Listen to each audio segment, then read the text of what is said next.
Assalamualaikum warahmatullahi wabarakatuh. Ketemu lagi Syarif di sini. Kali ini kita akan membahas mengenai PPDB SMA, SMK, SLB tahun 2002 di Provinsi Jawa Barat ya.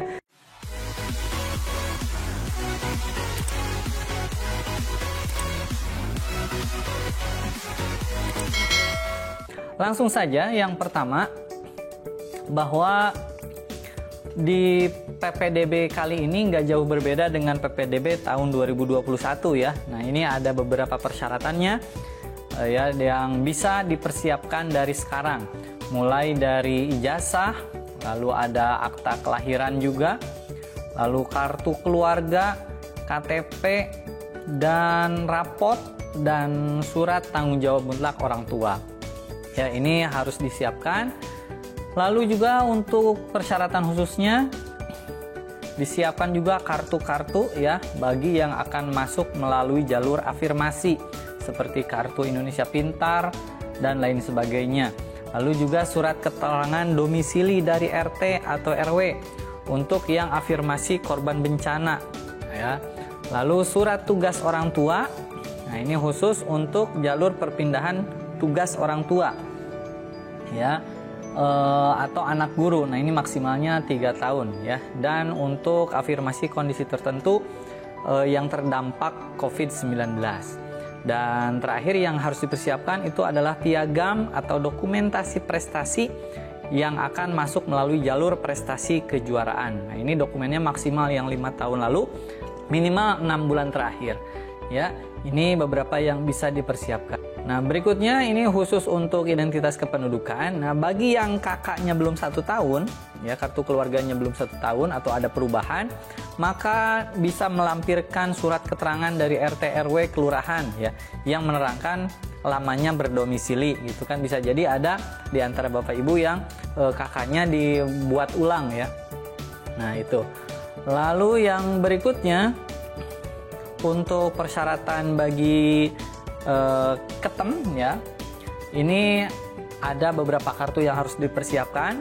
Dipilih salah satu yang dimiliki, misalnya ada kartu Indonesia Pintar, ini seperti ini. Lalu ada kartu keluarga sejahtera ya. Lalu contohnya kartu Indonesia Sehat dan kartu-kartu lainnya ya, diantaranya PKH, kartu beras, dan kartu sembako murah.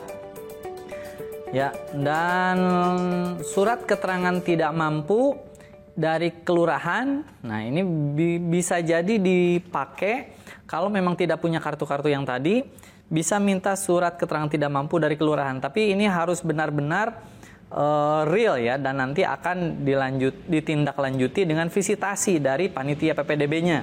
Gitu. Jadi tidak bisa serta-merta hanya bikin surat keterangan dari desa dan saat ditinjau ternyata termasuk golongan yang mampu gitu. Oke. Berikutnya, nah ini kuota tiap jalurnya hampir sama seperti tahun lalu.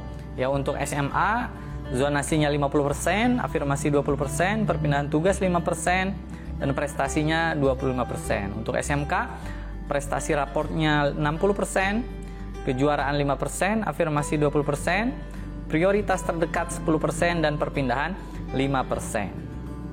Oke, nah ini lebih rincinya untuk jalur PPDB SMA ya, dan kuotanya. Tadi disebutkan bahwa zonasi 50%, lalu afirmasi 20%, ini bisa terdiri dari 12% yang ketem ya, yang tadi memiliki kartu Indonesia Pintar, kartu Indonesia Sehat, dan lain-lain. Lalu juga ada kuota untuk ABK ya, berkebutuhan khusus. Ini 3% dan kondisi tertentu 5%. Nah, adapun untuk perpindahan tugas orang tua dan anak guru itu 5%. Lalu untuk prestasi itu 20% atau sisa kuota sesuai yang ditetapkan oleh sekolah masing-masing ya, bisa jadi berbeda. Nah, dan yang 25% ini bisa terdiri dari jalur raport ya, atau jalur kejuaraan ya, prestasi di kejuaraan. Misalnya juara perlombaan yang levelnya kabupaten ke atas ya, kabupaten, juara provinsi, atau bahkan nasional internasional. Ya, ini untuk jalur kuota SMA. Lalu untuk SMK Tadi jalur PPDB-nya bisa melalui afirmasi 20%. Ini terdiri dari ketem, ABK, dan kondisi tertentu. Lalu prioritas terdekat 10%, perpindahan orang tuanya atau anak guru 5%. Nah, dan yang lebih besarnya di jalur prestasi. Jadi untuk ke SMK bisa memanfaatkan jalur prestasinya 60% untuk rapot dan kejuaraannya 5%. Ya. Nah, yang 60% ini bisa dibagi dua juga, untuk persiapan kelas industri 30% dan umumnya 25%. Ya, ini singkat saja. Nah, ini untuk pendaftarannya nanti bisa dilakukan mandiri oleh orang tua ataupun adik-adik calon siswa SMA SMK, atau bisa juga oleh operator sekolah asal. Jadi oleh operator SMP, operator MTS, ya, sekolah asal dari putra-putri Bapak Ibu atau adik-adik semua. Nanti bisa dibuka di webnya ppdb.distik.jabarprof.go.id. Nah, ini belum dibuka ya sekarang, nanti di saatnya.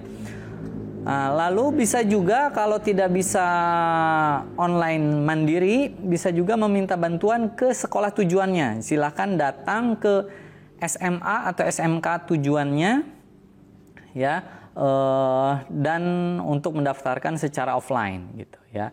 Nah, bagi yang akan daftar secara offline di sekolah tujuan itu tentu di jam kerja ya, jam 8 sampai jam 2 siang. Adapun yang online bisa dari jam 8 pagi sampai jam 8 malam ya. Itu. Lalu untuk pendaftarannya, nah ini yang penting bisa dicatat semuanya bahwa seperti biasa ya, terdiri dari 2 tahap ya pendaftarannya. Ini tahap 1 dulu. Tahap 1 ini akan dilaksanakan tanggal 6 Juni sampai 10 Juni 2022. Berarti berapa hari? 6, 7, 8, 9, 10, 5 hari ya. Nah, jadi yang tahap 1 ini khusus afirmasi, perpindahan tugas, dan prestasi. Ya, untuk SMA atau untuk SMK-nya ini jalur afirmasi, prioritas terdekat, perpindahan tugas, prestasi kejuaraan, dan persiapan kelas industri. Nah, ini untuk tahap 1-nya. Ya, dan tahap 2-nya yang ini ya dimulai tanggal 23 sampai 30 Juni 2002. Nah, untuk tahap 2 SMK-nya khusus jalur zonasi dan SMK jalur prestasi dan rapot, jalur prestasi rapot umum gitu ya. Dan ini jika tidak lolos tahap 1 bisa mendaftar di tahap 2. Tapi yang harus jadi catatan, jika diterima di tahap 1 dan tidak diambil, itu harus mengundurkan diri dulu ya. Nah, kalau tidak diambil harus mengundurkan diri. Kalau tidak mengundurkan diri nanti akan mengunci dan tidak bisa daftar di tahap 2. Jadi dianggapnya lulus di tahap 1 seperti itu ya. Jadi sekali lagi tahap 1 ini untuk SMK, untuk SMA itu khusus jalur afirmasi, perpindahan tugas, dan prestasi, dan tahap 2-nya zonasi ya. Oke. Dan nah ini persiapannya. Tadi kan dimulainya itu tanggal 6 Juni ya. Tanggal 6 Juni itu baru bisa daftar. Nah, sehingga ada persiapan yang dilakukan oleh panitia itu mulai dari tanggal 17 Mei. Ini sekarang sebentar lagi itu akan dibagikan akun ke SMP atau MTS ya. Lalu tanggal 18 sampai 20 Mei itu SMP atau MTS itu akan membagikan akun kepada siswa lulusannya, siswa kelas 9. Nah, ada juga sekolah yang tidak membagikan karena operator SMP-nya akan mendaftarkan sendiri. Bisa jadi seperti itu ya. Jadi bisa jadi akunnya itu harus diminta oleh siswa kalau mau daftar sendiri. Tapi banyak juga sekolah SMP atau MTS yang mendaftarkan oleh operatornya sehingga akunnya tidak dibagikan. Lalu tanggal 23 sampai 27 Mei ini input kuota daya tampung sekolah. Ya, ini dilakukan oleh panitia PPDB SMA, SMK. Nah, tanggal 23 Mei juga sampai 5 Juni, nah ini mulai mengupload keperluannya ya. Misalnya untuk jalur prestasi berarti diupload prestasi kejuaraan.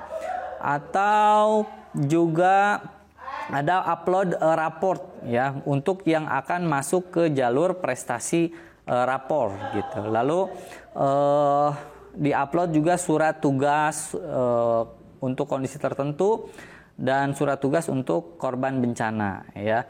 Itu untuk tanggal 23 Mei sampai 5 Juninya. Sehingga setelah persiapannya selesai, jangan lupa ini juga dicek ke sekolah SMP MTS masing-masing bahwa data-data kita sudah diupload ya. Banyak kejadian bahwa si sekolah SMP atau MTS-nya tidak mengupload nilai rapor, sehingga pas saat daftar tanggal 6 pas dicek ternyata masih kosong. Nah, sehingga silahkan dicek ke sekolah-sekolah masing-masing, ya, SMP atau MTS masing-masing. Nah, ini sehingga pas saat tanggal 6-nya sudah mulai dibuka PPDB tahap 1 ya, untuk kalau SMA tadi jalur yang selain zonasi gitu ya intinya. Jadi zonasi itu di tahap 2. Jadi tanggal 6 sampai 10 ini pendaftaran dan verifikasi PPDB tahap 1 ya untuk jalur-jalur selain zonasi. Untuk SMA, kalau untuk SMK tadi jalur afirmasi prioritas terdekat perpindahan tugas ya. Nah, dan tanggal 13 sampai 15-nya itu ada pemetaan, 16-17 itu rapat koordinasi, terus tanggal 20-nya pengumuman PPDB tahap 1 dan tanggal 21 sampai 22 Juninya itu daftar ulang. Ya, jadi selesai tahap 1 sampai tanggal 22 daftar ulang, dilanjut ke tahap 2. Nah, tadi barangkali ada yang belum lulus ataupun emang berencana masuknya di tahap 2 yaitu jalur zonasi untuk SMA, bisa dimulai dari tanggal 23 sampai 30 Juni. Ya, ini untuk SMA-nya jalur zonasi, SMK-nya jalur prestasi rapor ya. 1 sampai 4 Juli tes minat bakat, ini khusus SMK ya. Tanggal 5 Julinya rapat di sekolah untuk penetapan hasil. Tanggal 6 koordinasi, tanggal 8 pengumuman tahap 2. Nah, 11 sampai 12 daftar ulang. Lalu 13 sampai 15 udah MPLS ya, MOS kalau dulu, masa pengenalan lingkungan sekolah, dan tanggal 18 Juli udah masuk tahun ajaran baru. Nah, ini kurang lebih alurnya seperti ini ya. Tadi jalur PPD tahap 1. Yang pertama ada pendaftaran ya, lalu verifikasi, rapat guru, pengumuman, dan daftar ulang. Ya, jika tidak lolos dapat mendaftar di tahap 2 ya untuk jalur zonasi atau prestasi bagi SMK. Ya, mudah-mudahan pelaksanaan PPDB ini lancar semua. Putra-putri Bapak Ibu bisa lulus diterima di SMA yang diinginkan. Dan sukses untuk semua ya. Sekian dulu, kita lanjut lagi di video berikutnya. Assalamualaikum warahmatullahi wabarakatuh.